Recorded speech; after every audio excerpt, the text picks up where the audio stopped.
Welcome to the On-Premise IT Roundtable podcast, the only podcast that dares to be both on topic or on-premise, and on location or on premises. And that's right, we are on location or on premises here in Santa Clara for Cloud Field Day this week. So our topic is going to be a controversial one. Web3, you've probably heard of it. Something about blockchain and something about monetization and DeFi and NFTs and stuff like that and the web.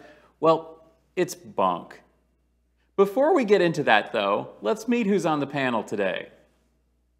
Hi, I'm Jim Sprinsky. I'm a technology advocate for zero defect computing. You can find me at jimthewhyguy.com. Hi, I'm Brian Knudsen. I work for a cloud service provider doing kind of market intelligence type stuff. And you can find me online at bknudsen on Twitter. Hi, I'm Craig Rogers. I'm a solutions architect with the Camlin Group, and you can find me online at Craig Rogers MS. Which of you would like to take a stab at defining Web3? Because that's the hardest thing to do. Yep. Well, I think the first thing to really keep in mind is, defining which Web3 we're talking about, because there is this concept of what we've gone through in this evolution of Web 1, Web 2, Web 3, using the 0.0 notations. And then I feel like this blockchain aspect of things is becoming a kind of slightly different Web 3 vision than what we were headed towards before. So I don't know if I necessarily would call it an evolution as so much as maybe more of a revolution from what we've seen up to this point, but I don't know. I see it as something a little bit different than what I thought Web3 was ever going to be. So it's kind of a curveball, I guess. It has opened us up to a lot of new technologies and interactions. When you bring cryptocurrency into it, financial interactions, you have a lot of sites now that are leveraging the blockchain to provide services, and that's even moving up into the enterprise space. With blockchains there like VeChain, providing real-world functionality for large players. PricewaterhouseCoopers, BMW. There's a lot of big names using these blockchains, mainly around the supply and distribution of parts. But it's also coming across into gaming. You have the likes of Pulker there. Unreal Engine. You can play games and win or lose virtual currencies. So it has brought a whole new space, as opposed to using a card of some variety or another for USD or pound sterling. And the way I've always understood it, I think I pretty well understand blockchain because the databases I work with offer the idea of having a non-immutable table, right? The idea that you insert the row and that's all you'll ever do, right? And the idea of chain of custody is quite intriguing to me as well, right? Because, the first rule I've always told people is, as a DBA, don't ever delete anything because you might want to put it back sometime. So blockchain overcomes a lot of those, just structural things. But to be honest, it's kind of like somebody invented a cure for cancer and it's being used as an aphrodisiac. It just doesn't even make sense to me. It's become so perturbed beyond its, how would you put it, beneficial aspects, and has just brought out so many negative things. Yeah, and I think part of the reason why it has been misused that way is, the concept of decentralization is key to blockchain technology. And a lot of people see the web and the original design of the internet was to be decentralized and parts could be lopped off completely without hurting the overall whole. And I don't know if it's an intentional configuration of those things or if they're just assuming that they're the same thing, but I think that people are looking at it as, oh, well, we need to go back to this decentralized thing and not be so dependent on, these big data server farms or whatever. I don't really see it that way myself, but this is what I've been reading as I hear what it is, and I don't really see where that's an advantage over what we have today. I think there's a lot of it reminds me of the early days of the internet where we didn't know what was possible. We didn't know how to commercialize it properly. We didn't know how to we didn't know what services we wanted and certainly ended up having. You know, it was all unknown. And in terms of decentralization, you know, if an application or a workload has a requirement for CPU compute or RAM, that requirement has to be met somewhere. And more often than not, data centers use very efficient means of energy. You know, they're very pro green energy, you know, carbon offsets. They're generally quite good standing in terms of where they source their power. You know, and that'll not be the case for users at home. Well, I saw an interesting statistic, I think just this week, that the entire cryptocurrency mining endeavors, right, are using the equivalent of the power output or power usage footprint of Finland. Wow.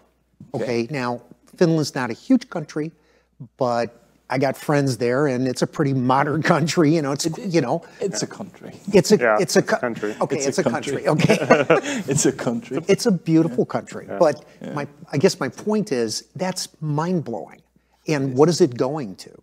I have no problem with people using those resources, but more importantly, why aren't we using those same computing resources for, I don't know, doing protein folding and unfolding? Yeah. So I want to trying to refocus us a little bit here, because the question is, what is Web3? And now we're off talking about cryptocurrency. But I think this is actually a sign of what's going on with this thing. Yes. Because the truth is, nobody has really gotten a box around what Web3 is. And what Craig said is actually very true. I think that we won't know what it is until it's actually out there. There's a lot of promise, but what will it really be? And we certainly didn't know what the internet would bring us. We certainly didn't know what Web 2.0 would bring us, right? I think if we asked people, so generally speaking, Web 1 is considered to be sort of static publishing and people reading, visiting websites that are sort of static. Web 2.0 is very much interactive and more user-generated. So social media, effectively, Facebook is sort of the poster child for Web 2.0 in that it's a website, it's an e-commerce platform, it's a microblog. You could call it a lot of different things, but essentially it's user-generated content that's very dynamic that everybody's participating in. And from my understanding, so I think it's important to note that Tim Berners-Lee did have a Web 3.0 in mind, but that's not what we're talking about. Yep. Web 3 is, again, something related to connecting the blockchain to the web. And I've seen some conversations that have suggested a very technical Web 3. In other words, basically a blockchain as a replacement for DNS and for web servers and things like that. Right. Maybe not a replacement for a web server, but sort of an integral part of a browsing experience. Whereas I've seen others talking about some of the things that I heard you guys mention as well, which is this idea of micropayments and somehow integrating finance into the web as a way to have sort of peer-to-peer payment for services or something. And there's a lot to unpack there, right? Certainly one of the things that's important is what Jim was just bringing up in terms of the cost of the blockchain. I've heard it compared to a large number of different countries over the years. Who knows, what it exactly is, but I think it's safe to say that it does use a lot of power, and because it's proof of work equals power, and that's how it goes. But that being said, there are other blockchains that are, for example, Chia is proof of space, and Ethereum is moving to proof of stake, and those may not take as much power to run in the future. So let's set aside the mining and crypto, craziness aspect of it, and really kind of focus on what exactly are we doing here with Web3, and is it Bunk? So what does a blockchain have to do with the web anyway? Good question. Excellent question. Excellent. We all agree it's an excellent question. Yeah, and I have yet to see anything that really explained to me how the blockchain really plays into it. So the guy that founded Signal, so obviously a big guy in encryption and privacy and stuff like that, had a great rundown of his exploration of Web3 that I really, really enjoyed. And it's on his blog if you want to go look for it. And the takeaway I had out of that really kind of came down to, we centralized a lot of things in order to get where we are today, because people don't want to run the servers. But moving back into what we are hearing as what Web3 is, again, I don't know that anyone's really built it or done anything with it yet at this point, is kind of putting, the idea is that everybody can have their own little thing. And, his conclusion kind of came to me as nobody wants to run their own server. That's why we centralized everything. And Web3 is kind of the promise of being able to take it back and fully owning your own content, not having to rely on Twitter or Facebook. But yet people don't spin up their own blogs anymore because it's a lot of work and not everybody has the skills to be able to do that. So again, how blockchain plays into that, I don't know that I fully comprehend that, other than now you are more responsible for more of the effort, and that's probably not going to fly in the long run, in my opinion. I'll just mention that was Moxie Marlinspike, and we'll put the link to that in the show notes. Great, thank you. I think we've only seen snippets of capabilities, and it could be as simple but effective as putting up a QR code, scanning it, and it joins you to a Wi-Fi network. And the essence of Tim Berners-Lee's Web3 was making information machine readable. And if anything, that's exactly what that is. You're pointing a phone and the phone can read that. It doesn't have to go on the internet. It just knows how to process that information and achieve a task. But we don't have large, complex solutions chaining together multiple tasks yet that are providing any real function or meeting any real need or necessity. But I think that's yet. It'll come, but I think we've only scratched the surface. But it's interesting that you use scanning a QR code to start that, because there's, the big thing right now is don't scan QR codes because it's dangerous, because you don't know what's on the other side of that code. Indeed. And to me, that alone is enough for us to resist moving into that future that you just laid out, because do we feel like we can really ever put the proper controls and security around those things and make it work? And we've all been around long enough to know that security is the last thing to show up in a new technology, because it ends up slowing things down rather than speeding it up, and we're all about speed on these new things. So I personally fear that aspect of things where so much does happen automated just by scanning a thing that you don't know what's on the other side till you scan it. There's an element of trust involved. If you go around to a friend's house and he says, scan this, it'll get you on my Wi-Fi, you would trust that. If you're walking down the street and you see a QR code, absolutely, do not scan. But at the same time, I know of situations where signs are up at a conference and it looks like a legit sign, and somebody pastes something over top of that, and you go and scan it. You don't know that there's no guarantee of who created that QR code, or man in the middle attacks and things like that could occur on that too. Right. I mean, until those are all those controls are properly in place, I don't know that I would trust any of them. It reminds me, for some reason, I'm a fan of old protest songs from the 1930s and 1940s. There was this classic song from the 1930s in America called "The Banks Are Made of Marble, and There's a Guard at Every Door." And it basically is a really great song about how capitalism and really the banks, the evil banks, if you will, which is ridiculous, locked the normal farmer, seaman, craftsman out of the ability to participate fully in the economy and get the benefits of that. And from my perspective, blockchain really offers that promise, because it allows, any of the three of us to have a secure transaction, and I don't need Zelly, or I don't need JP Morgan Chase or whatever to intervene, right? Because why do I need the bank in the first place? Trustworthiness. Is my money going to be there when I go take it out of the bank, right? Well, what if you could guarantee that trustworthiness without the physical infrastructure?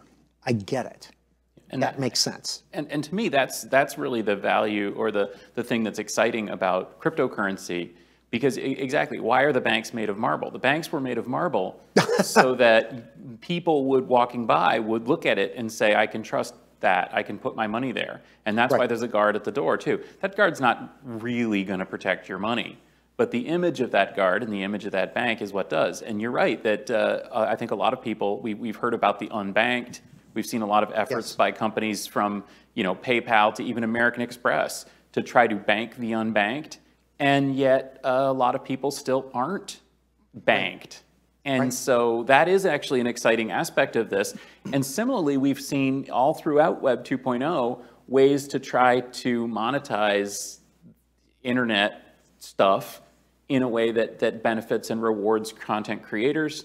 And so far, that's not happening so much. In fact, I mean, one of the hallmarks of the early internet was, the end of music sales and the end of movies and downloads and all this.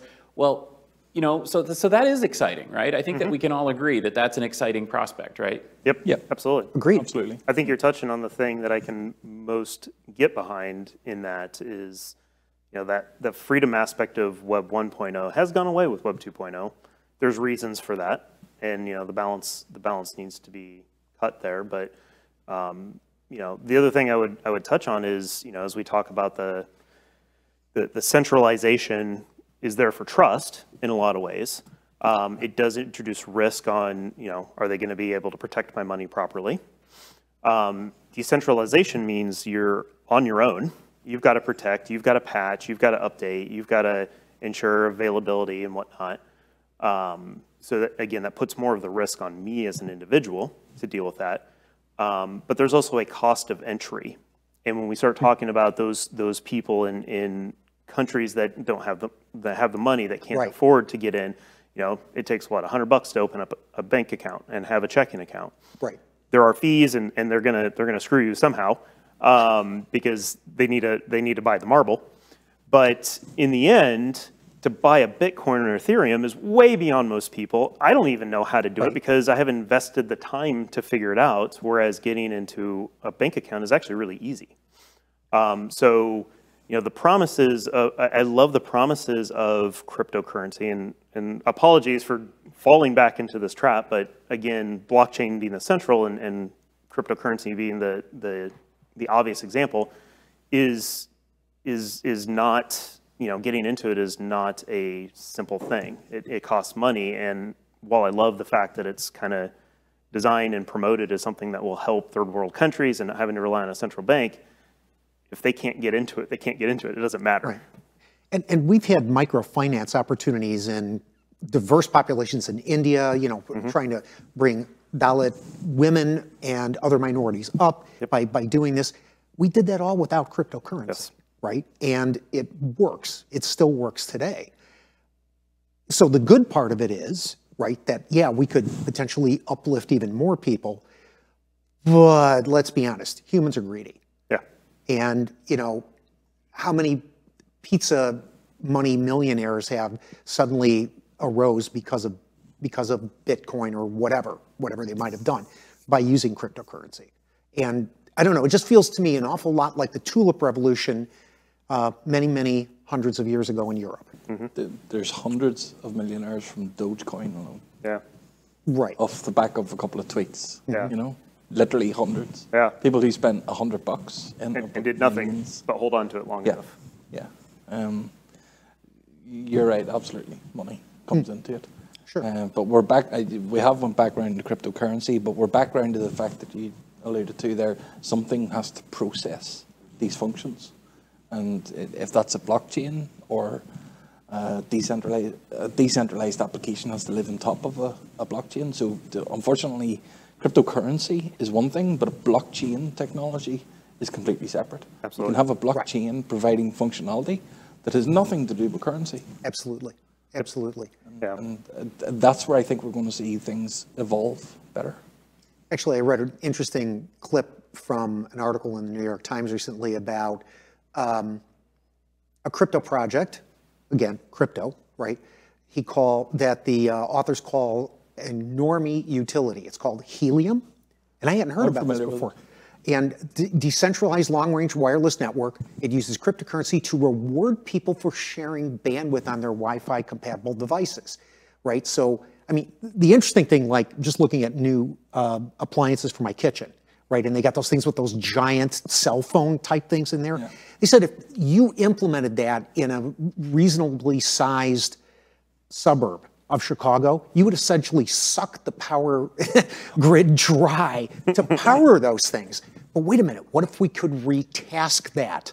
Kind of like almost using cars, EVs, or battery electric vehicles to, hey, when you need to store the extra energy, we'll store it there. I mean, we've got the technology. Why not leverage it?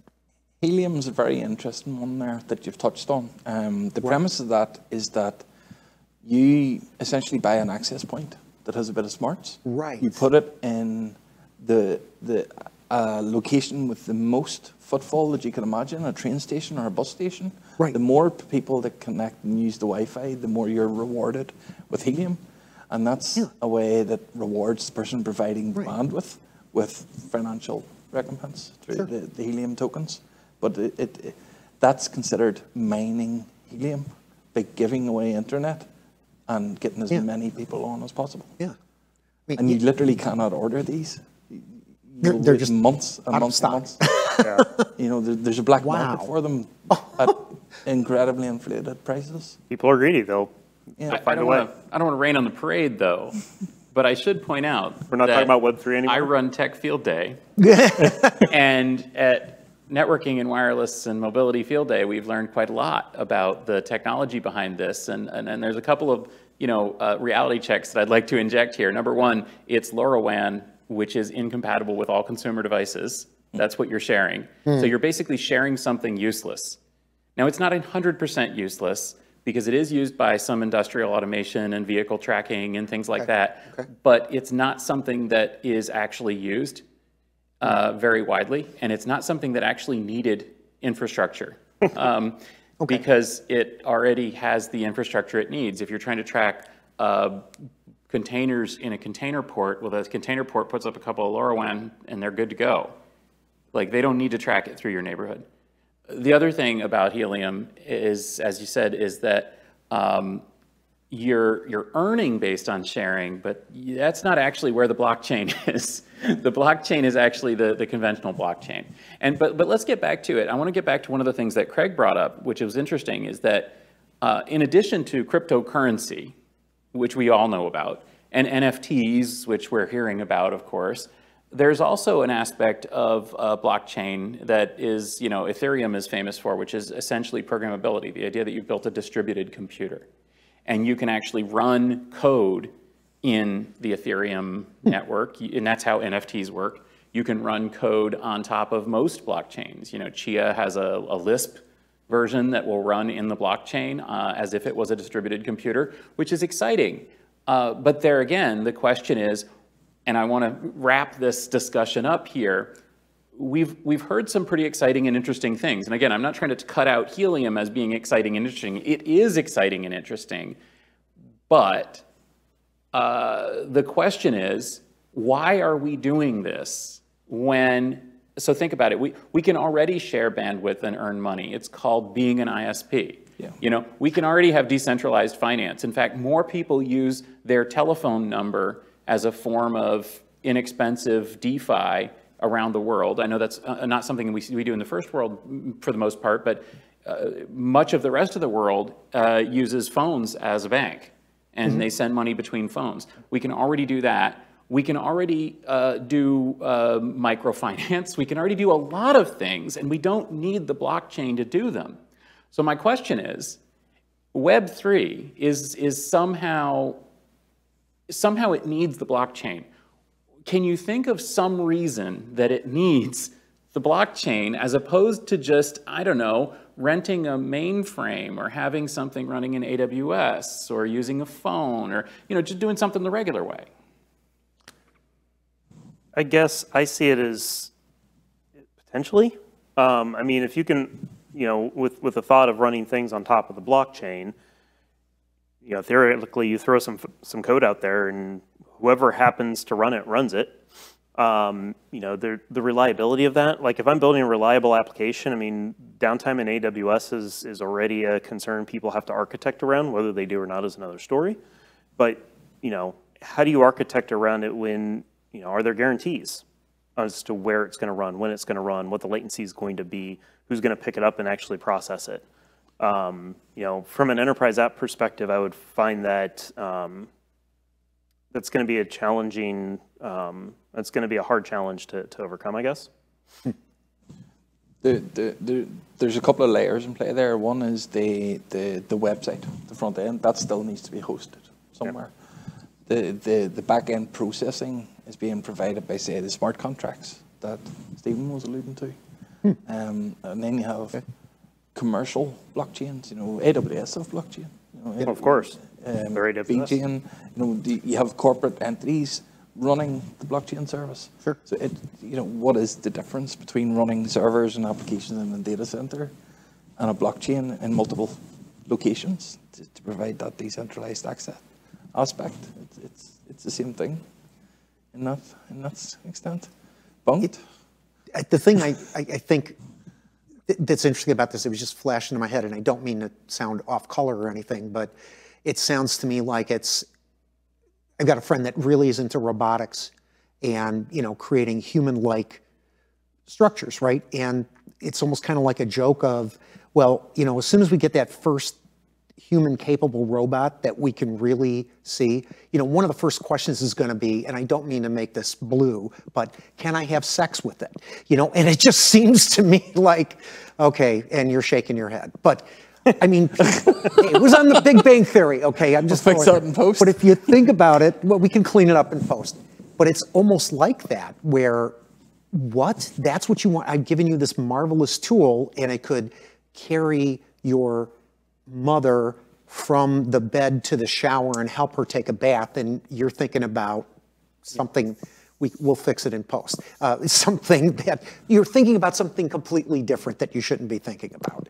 And I guess that's, you know, that would be my summary of all of this, is that we've got this wonderful tool. And I have to say, I'm actually very bullish overall on the concept of blockchain.